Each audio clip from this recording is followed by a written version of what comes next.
Da UGL Polizia di Stato, ben ritrovato. Grazie a voi. Abbiamo appreso tutti la notizia di questa Audi potentissima che sta sfrecciando per tutto il nord-est. Allora, innanzitutto, come facciamo a bloccarla nell'eventualità appunto i suoi colleghi la dovessero intercettare e soprattutto se ci sono i mezzi idonei per fermare un bolide di questo genere?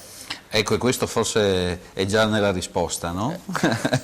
Abbiamo già risposto perché se pensiamo di poterla bloccare inseguendola, beh, se siamo fortunati questi si schianteranno prima o poi, perché sicuramente sono sotto l'effetto di sostanze stupefacenti per affrontare un rischio del genere, anche perché non è che corrono sull'autostrada a 260 all'ora, ma corrono in contromano, e questo il problema per della gente. Ha già procurato un incidente mortale a Prosecco, mi pare, no? Quindi questa è la gravità della cosa, perché se corressero a 260 ben di Dio, insomma, però il problema è che ci vanno pure in contromano, quindi è di notte, quindi se poi troviamo nebbia, insomma, però sono sicuramente sotto l'effetto di stupefacenti, dell'alcol, perché non è possibile, non credo siano albanesi e bosniaci, per le modalità, per esperienza insomma lavorativa, non credo che una guida così ce l'abbiano altre nazionalità, però speriamo di poterli prendere, sicuramente di non poterli prendere, ripeto, correndoli dietro, perché non abbiamo i mezzi idonei, cioè una macchina che eroga 380 cavalli, 381 cavalli contro le nostre, non è che facciamo le corse che arriva prima, no? Le modalità di intervento poi sono così delicate e rischiose che andiamo magari a creare un incidente mortale anche di due colleghi, e quindi lasciamo perdere gli inseguimenti. Hanno messo in moto gli elicotteri. Il problema è che adesso siamo distratti anche da queste persone che chiamano o scrivono sui social: li abbiamo visti qua, li abbiamo visti là. Cioè, è ovvio che una macchina gialla di quel tipo, non è una macchina che si vede tutti i giorni.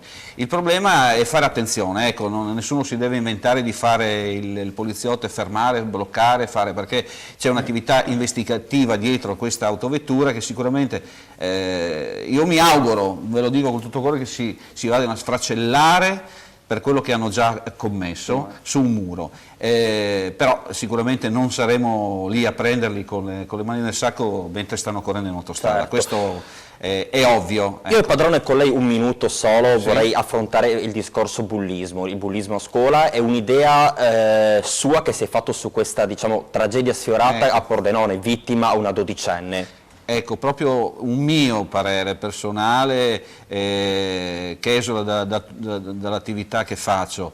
Diciamo che abbiamo sicuramente una situazione familiare, non di questo caso, ma le famiglie non sono più quelle di una volta, cioè oggi i ragazzi sono liberi di navigare da 10 anni e anche prima in internet. Ci sono dei siti dove questi giovani si iscrivono, perché un'attività investigativa, abbiamo visto da internet, che ti istigano proprio a compiere questi gesti, no? Ci sono dei siti proprio dove ti istigano altri giovani, altri ragazzi a compiere questi gesti inconsulti. Cioè, una volta nelle scuole ci si prendeva in giro, ciccio bomba cannoniere, ci si dava le spinte, ci prendeva in giro. Oggi diventa veramente pericoloso. Il problema è che poi a casa il genitore, uno lavora, l'altro torna più tardi, e questi ragazzi sono soli. Prima c'era la mamma che ti guardava se facevi i compiti, se non facevi. Adesso sono soli.